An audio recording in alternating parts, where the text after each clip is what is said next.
Ajaran yang menekankan bahwa Tuhan itu kaya. Dia pasti membuat kita kaya. Karena kita panggil dia Bapak, maka kita anak. Anak itu ahli waris katanya. Pakai Alkitab lagi ngomongnya. Waduh, gawat nih. Ya. Berangkat dari kacamata ini, maka lahirlah suatu teologi yang mempunyai banyak nama. Salah satunya Injil sukses. Kalau Bapak Ibu dengar kata Injil sukses, maksudnya itu. Injil sukses atau teologi sukses. Teologi kemakmuran atau prosperity teologi. Apalagi? Teologi anak raja. Weh. Jadi Kristen jadi anak raja katanya. Mau jadi enak. Jadi anak raja. Teologi ini berbagai macam namanya. Tapi intinya sama. Tapi laris manis. Banyak gereja yang besar teologinya teologi ini. Dan jemaat-jemaatnya termakan oleh teologi ini. Dan mereka kaya-kaya buktinya. Tuh buktinya kaya Pak. Wah. Kalau ukurannya kaya, orang yang tidak mengenal Tuhan Yesus bahkan lebih kaya. Ayo, mau adu kaya? Orang terkaya di dunia bukan orang Kristen. Apakah berarti Tuhan Yesus kalah hebat? Bukan soal kekayaan. Ini bagaimana ya orang kok tidak mengerti kebenaran ya? Udah nggak ngerti, nggak mau belajar lagi. Tekanan teologi ini 3 ini. Perhatikan baik-baik. 1, kekayaan duniawi, ditekankan itu di gereja. Kekayaan duniawi menjadi ukuran kesuksesan seseorang. Yang kedua soal kesembuhan, kesehatan. Itu ditekankan berulang kali dari dulu sampai sekarang, nggak pernah pindah ke topik lain. Kayak Alkitab ini cuma itu topiknya. Yang ketiga, tadi apa? Yang pertama, kekayaan. Yang kedua, kesehatan atau kesembuhan. Yang ketiga, kesuksesan dalam segala bidang. Kalau kerja, jadi kepala, bukan ekor. Katanya. Kalau di dunia punya rumah di bumi, punya rumah di surga, mau enaknya sendiri dia. Ya orang juga mau punya rumah, tapi bukan begitu Alkitab ngomongnya. Ya kan? Kalau kamu buka toko, pasti laris tokonya. Loh, seolah-olah hidup ini jadi gampang gitu setelah jadi Kristen. Kekristenan dijual begitu murah. Sehingga orang tertarik. Banyak orang tertarik karena memang menarik janji-janjinya. Teologi yang satu ini memang merusak cara berpikir orang percaya. Rusak pikirannya. Nggak bisa ngerti kebenaran.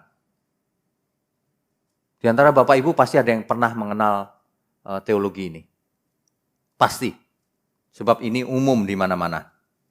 Kekayaan materi menjadi yang utama yang disampaikan di gereja. Berkat materi. Padahal justru itu yang berbahaya. Materi itu yang berbahaya malah dipromosikan. Waduh, ini gawat loh. Intinya 3 itu yang ditekankan. Kekayaan, kesembuhan atau kesehatan, dan sukses dalam segala bidang. Enak benar ya. Enak benar. Makanya gerejanya seperti bisnis entertainment. Dibuat menarik. Musiknya profesional. Gedungnya mewah.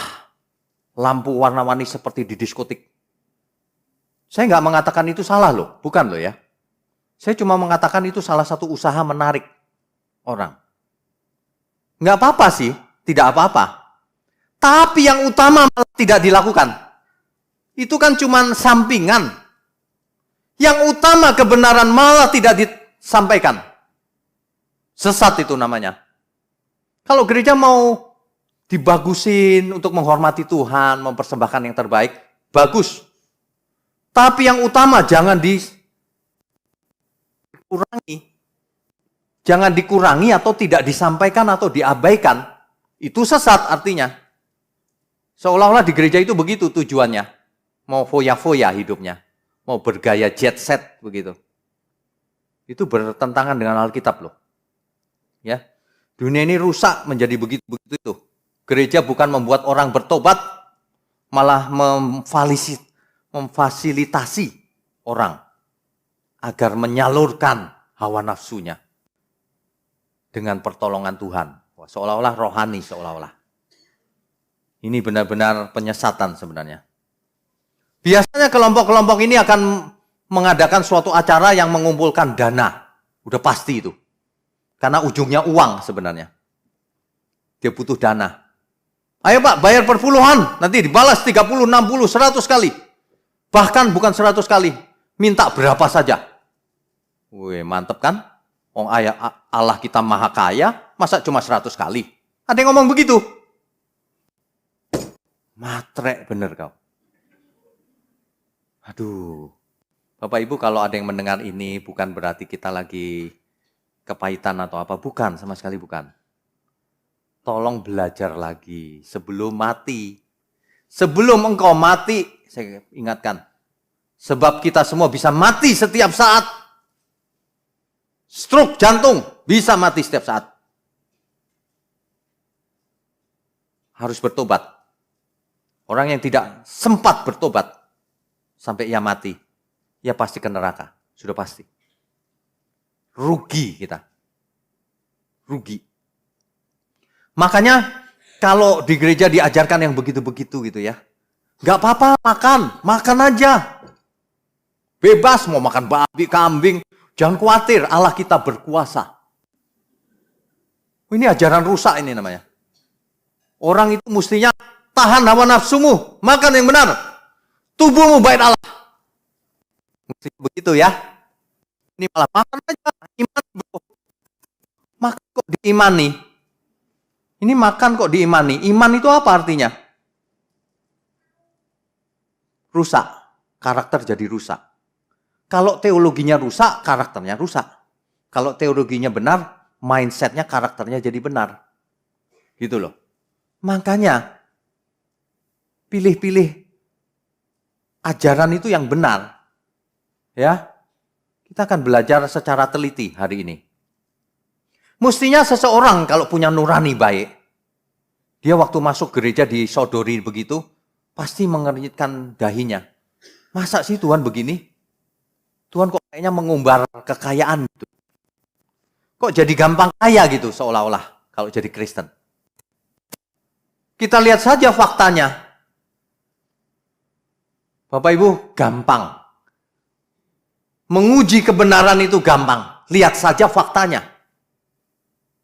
Kalau seorang pengkhotbah mengatakan, kita pasti kaya. Di bumi maupun di surga, lihat saja faktanya. Apakah banyak orang kaya? Orang percaya kaya? Yang kaya dirinya sendiri. Si pengkhotbah itu karena persembahan kan? Ada modus di balik itu. Pokoknya kalau orang tidak menyampaikan kebenaran firman, itu modus. Mau mengumpulkan dana. Saya nggak mengatakan orang tidak boleh memberi loh ya. Orang harus memberi. Tapi bukan pakai modus supaya dikembalikan. Nggak ada itu ayatnya. Nggak ada ayatnya. Duh. Akar masalahnya itu sebenarnya gini loh Bapak Ibu. Orang-orang itu tidak menghormati Alkitab. Tidak menghormati Tuhan. Dia suka-suka aja ngomong gitu.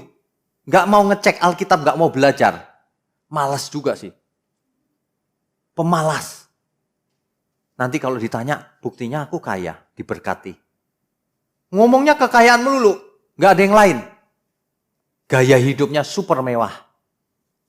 Di rumahnya mobil mewah banyak sekali. Rumahnya gede, di luar negeri banyak. Bukan berarti nggak boleh loh ya. Tapi gaya itu nggak cocok dengan khotbahnya. Khotbah itu harus kebenaran. Kalau khotbahnya mancing-mancing berkat tok, itu kesesatan namanya. Teologi sukses ini memang teologi yang sesat sebenarnya. Membuat orang dijanjikan kesuksesan duniawi itu sesat itu. Yang dijanjikan bukan itu. Tuhan tidak berjanji bahwa kita akan sukses di dunia ini. Nggak pernah. Tuhan berjanji harta kita sendiri ada di surga. Ada amin nggak ini? Jangan salah mengerti loh. Kalau kita ngomong begitu bukan berarti Tuhan mau kita di dunia ini miskin, terus nggak bisa apa-apa, nggak produktif, terus nggak sukses. Bukan itu juga maksud Tuhan.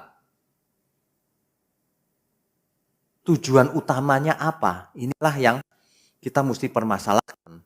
Makanya teologi kemakmuran ini teorinya sederhana. Kalau Allah kita pasti kaya. Kalau Allah yang kaya menjadi miskin, supaya kita menjadi kaya. Begitu teorinya. Itu teorinya, aduh, dari mana ya dapatnya ya? Makanya kalau nyanyi seneng bener tuh. Yang lemah dikuatkan, yang miskin diperkaya. Seneng bener lagu itu. Padahal lagu itu belum tentu yang dimaksud diperkaya secara fisik loh. Diperkaya karakternya. Diperkaya buah-buah rohnya. Bisa ke sana larinya. Tapi kalau orang matre ya, waduh kaya raya gue. Gitu, matre memang. Dengar kata berkat, matanya hijau. Duit, urusan duit melulu. Dalam ngasih persembahan pun dalam rangka mancing berkat. Supaya tingkap langit dibukakan. Pakai ayat lagi. Duh, rusak ini rusak ini. Manusia sangat gemar ditawarin yang begini-begini memang. Karena enak didengar. Enak sekali didengar. Ya. Jadi jualan seperti itu sederhana.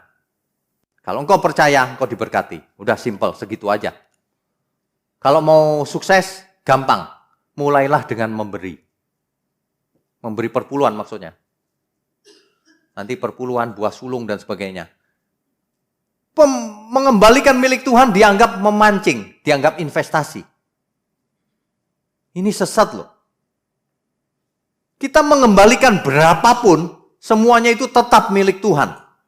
Gak berhak kita minta balik sama Tuhan. Katakan amin. Ini satu ini bikin gemes. Ngawurnya gak karu-karuan teologi yang satu ini. Ya. Makanya kalau kita teliti para tokoh-tokohnya, kita gak usah sebut nama deh. Di luar negeri banyak. Di Amerika, di Korea, di Singapura. Itu pasti terjerat oleh masalah finansial akhirnya. Entah itu pajak, entah itu penggelapan uang. Itu pasti itu. Pasti. Dan sebagian jatuh dalam dosa seks. Di hari tuanya loh ini, gak ngomong dulu loh. Sampai hari ini loh. Gak bertobat loh dia. Dia masih jadi hamba Tuhan, masih khotbah. Tapi selingkuh jalan terus. Hebat ya. Teologi ini benar-benar merusak nurani. Manusia jadi matre. Ya, di hari tuanya banyak juga yang bertobat sih. Persepsi manusia bisa menggiring manusia itu ke surga atau ke neraka. Jangan sembarangan. Marilah kita belajar pengenalan yang benar. Tentu saja kebenaran itu yang menurut Alkitab, bukan menurut siapa-siapa. Jadi jangan pernah di antara kita yang ngomong begini, tapi dia pendeta besar, Pak. Mau besar, mau kecil, mau tinggi, mau pendek, mau kurus, mau gemuk. Nggak ada pengaruhnya. Kalau dia ngomong kesesatan, tetap sesat. Jemaatnya mau sedikit, mau banyak. Kalau salah, ya tetap salah. Yang tidak sesuai Alkitab, pasti salah. Tidak sesuai kenyataan, pasti salah itu. Amin ya.